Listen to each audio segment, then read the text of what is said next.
Salamat Panginoon sa iyong dakila na Panginoon.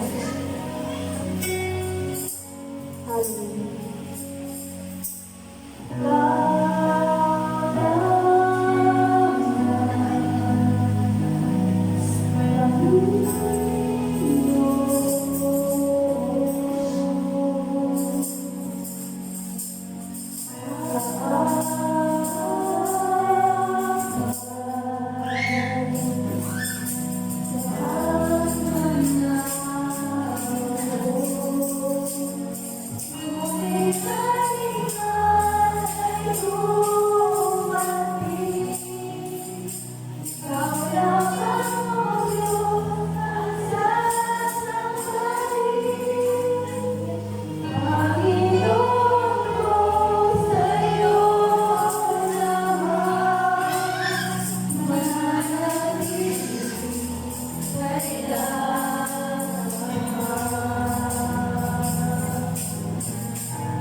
Amen.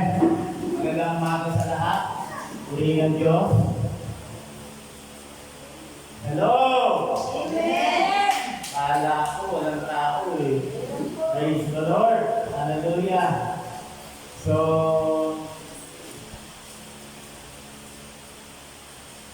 nagagalak na kayo sa umaga na yun. Empty na ba yung puso natin para tanggapin ang salita ng Panginoon? Sabi po na salita ng Panginoon, ang may pakinig ay makinig. Kapag hindi po natin ito narinig, wala tayong pakinig. O meron man tayong pakinig, hindi tayo nakinig. Amen po ba? So, babasahin ko ulit yung salita ng Panginoon na ating gugulayin, pag-aaralan sa umaga nito. Aklat ng Roma, chapter 12, verse 1 hanggang 2. Verse 1. Kaya nga mga kapatid, alang-alang sa masaganang habag ng Diyos sa atin, ako'y namamanhik sa inyo, i-alay ninyo ang inyong sarili bilang handog na buhay, banal at palugod-lugod sa Kanya. Ito ang karapat-dapat na pagsamba ninyo sa Diyos. Verse 2. Huwag kayong umayon sa takbo ng mundo ito. Mag-iba na kayo at magbago ng isip upang mapatid ninyo ang kalooban ng Diyos kung anong mabuti, palugod-lugod sa Kanya at talagang ganap. Tayo manalangin, Panginoong Diyos, basbasan mo sa salita mo, buksan mo ang aming mga tainga, aming mga mata,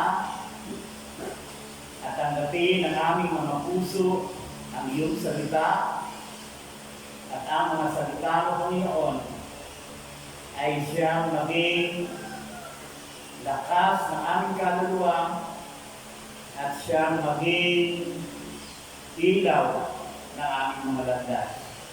Salamat po, Panginoon. Gamitin mo kami, Panginoon, sa bawat tao na nasa aming paligid. In Jesus' name. Amen. Amen. Mga kapatid, kapag may hakbang, may resulta. Kapag tayo ay gumagawa sa Panginoon, merong nangyayari. Hindi po ba? Ang layunin ng Diyos sa Kanyang mga anak sa atin, tayo tinatawag ng pamilya ng Diyos. Ang gusto ng Diyos at ang layunin ng Diyos, ang Kanyang pamilya ay dumami, lumabok. Naalala nyo,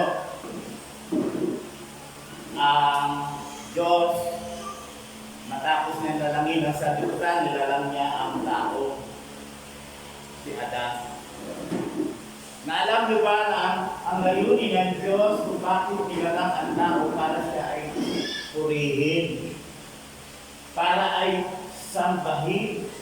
Dahil ang Diyos natin ay, sabi nga, siya ay nananahan sa ating mga papuri. Kaligayahan ng Diyos na mayroong mga taong magpupuri sa Kanya, sasamba sa Kanya. Kaya nung nakita niya na si Adan ay parang hindi masaya, ginawa ng Diyos, gumawa siya ng babae para magkaroon ng kasama si Adan. Na ang layunin noon, para dumami ang tao na magpupuri sa Diyos. Kaya lang ang nangyari, nagkasala yung mga tao at ang sabi ng Romans 3:23, lahat ay nagkasala. At wala na kahit isa na nakaabot sa kaluwalhatian ng Diyos. Ibig sabihin na dahil sa kasalanan, yung hangarin ng Diyos na ang tao ay magpuri sa Kanya, ay hindi naganap. Kaya ang Panginoon, dahil mahal niya ang sanlibutan, ibinigay niya ang Panginoong Jesucristo upang ang tao ay tubusin sa kasalanan, bigyan ng buhay na walang hanggan, bigyan ng kapangyarihan maging mga anak ng Diyos. Kaya ang sino man tumanggap sa Panginoon bilang Panginoon ng sariling tagapagligtas, sila ay napapabilang sa pamilya ng Diyos. Amen po ba? Kung ang bawat isa sa atin ay tumanggap sa Panginoon bilang Lord and Savior, all of us are children of God. Anak tayo ng Diyos. Ngayon, ano ang layunin ng Diyos? Para yung mga taong magpupuri sa Kanya ay dumami. Amen. Kapag ang mag-asawa, kinasal, sa kanilang pagkakasal, handa na sila na isang araw magkakaroon sila ng anak. Pero kapag tumagal, 5 taon, 4 na taon, 5 taon, 10 taon, walang anak, hindi sila masaya. Hindi masaya at parang naiisip nila, parang walang silbi yung kanilang pag-aasawa. Na ang layunin ng pag-aasawa ay upang magtayo ng pamilya at dumami. Ganoon din ang church. Ang church, ang layunin ng Diyos, tayo ay dumami ang mga taong magpupuri sa Kanya, sasamba sa Kanya, at pagdating ng panahon, masakasama niya doon sa kaharian sa langit. Amen. Ito, sinasabi ko lagi. Unahin mo yung asawa mo. Lagi ko sinasabi at unahin mo yung asawa mo na makakilala sa Panginoon. Amen. Hindi po pwede naglilingkod ka sa Panginoon, sumasamba ka sa Panginoon, tapos pagdating sa gabi, yung kayakap mo, anak mo sa tanas. I'm sorry to tell you. Tayo mga anak ng Diyos. Ang wala sa Panginoon ay hindi anak ng Diyos. Anak sila ng Diablo. Nagpupuri tayo sa Panginoon, sumasamba tayo sa Panginoon, pero pagdating sa tahanan natin, sino yung kasama natin? Kaninong anak yung kasama natin? At akbay-akbay natin, ka-holding hands natin. Hindi po pwede ang ating kanan ay nasa Diyos at ang kaliwa ay nasa Diyos. Ngayon, kung ang layunin ng Diyos ay tayo dumami at tumago, ano kaya sa palagay natin? Isipin natin, 3 seconds. Ano kaya sa palagay natin? Bakit hindi tayo masama? Ano kaya ang gustong mangyari ng Panginoon para tayo dumami? Para tayo dumami, mga kapatid, anong sabi natin? Romans 12:1.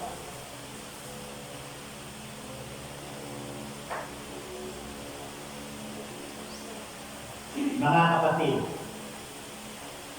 ialay mo yung sarili mo sa Diyos bilang buhay na handog.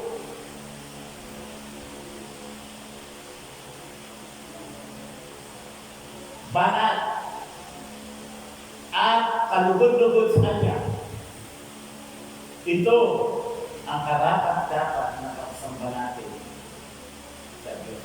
Alam niyo mga kapatid, ang sikreto para tayong dumami, ibigay mo yung sarili mo sa Diyos. Ang babae, para magkaanak, kailangan ibigay niya ang sarili niya sa kanyang asawa. Ang lalaki, para magkaanak at makabuo ng pamilya, magkaroon ng 2, 3, 4, 5, yung panahon natin, 10, 12 na mga anak. Kailangan ibigay ng lalaki ang kanyang sarili sa babae. Ang ating relasyon sa Panginoon ay para tayo nakipag-asabi. Yan. Nakipag-isa kay Kristo. Sabi ng kasulatan, subalit ang nakipag-isa kay Kristo ay isang bagong nilalang. Lahat ng luma ay nawala na at ang lahat ng bago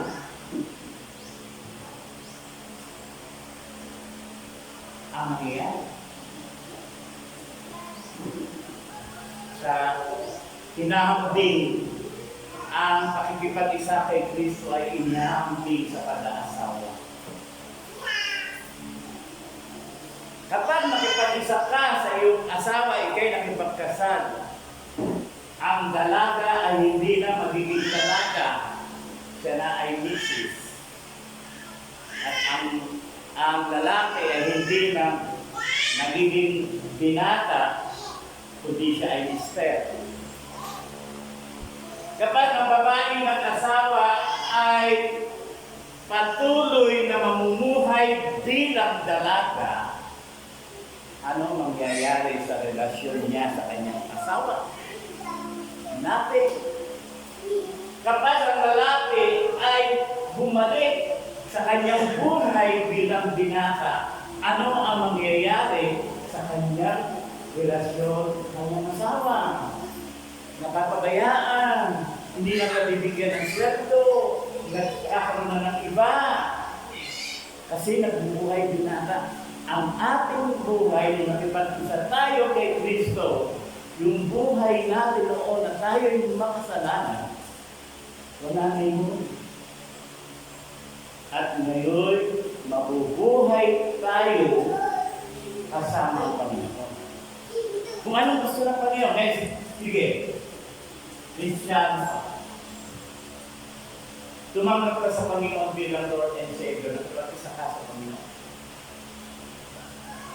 At ang buhay mo ay gaya rin ng dati. Anong nangyayari sa relasyon mo sa Diyos? May blessing ba? Kasiya-siya ba ang buhay? Siyempre hindi.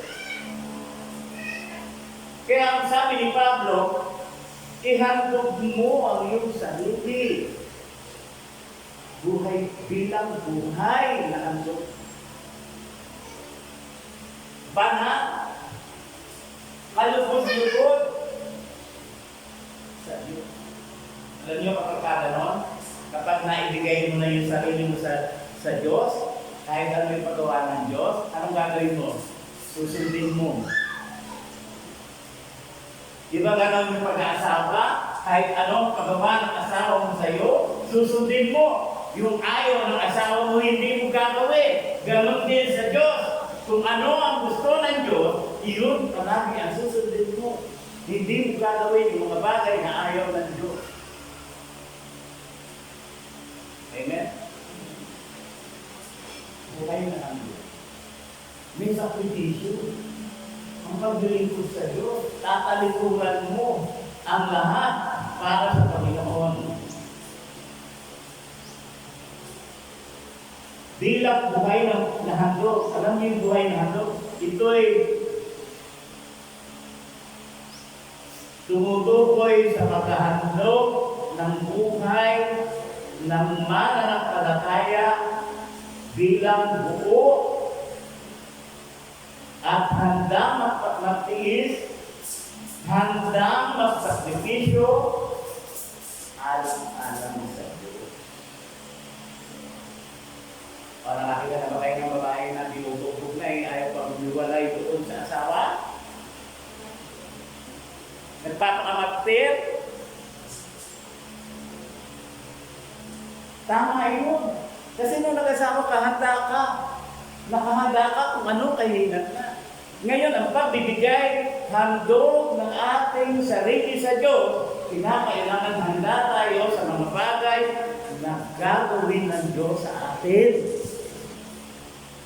Handa tayo sa mga bagay na ipagagawa sa atin ng Diyos.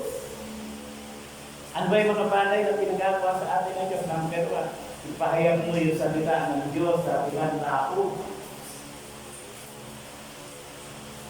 Amen? Kaya para tayo dumami,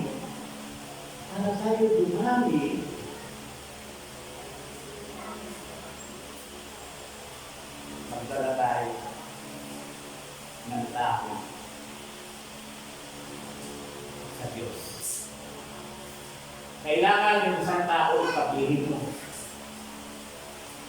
Ibigay mo ang sarili mo sa Diyos, magdala ka, gusto ng Diyos, magdala ka ng kaluluwa sa kanyang paanak. Paglihim mo. Ano ibig sabihin nun?